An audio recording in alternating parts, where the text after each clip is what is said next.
యేసుప్రభు దగ్గరికి వచ్చిన వాళ్ళు ఏం చేయాలి? పాపాలు ఒప్పుకోవాలి. ఇక ఆ దరిద్రపు జీవితంలోకి వెళ్ళకూడదని తీర్మానం చేయాలి. మారు మనసు పొందాలి. బాప్తిస్మ పొందాలి. బాప్తిసం పొందినప్పుడు ఏం జరిగిందో తెలుసా? మనం ఇక యేసయ్య చేతుల్లోకి వెళ్ళిపోతాం. ఆయన తన రక్తముతో మనల్ని నిలువెల్లా కడిగి పరిశుద్ధపరుస్తాడు. నూతన పరుస్తాడు.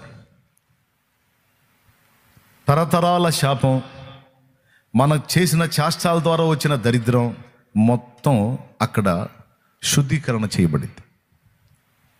దాని నుంచి మనల్ని విడిపించడానికే ప్రభు ప్రాణం పెట్టింది. అప్పుడు రెండు జరుగుతాయి నీకు.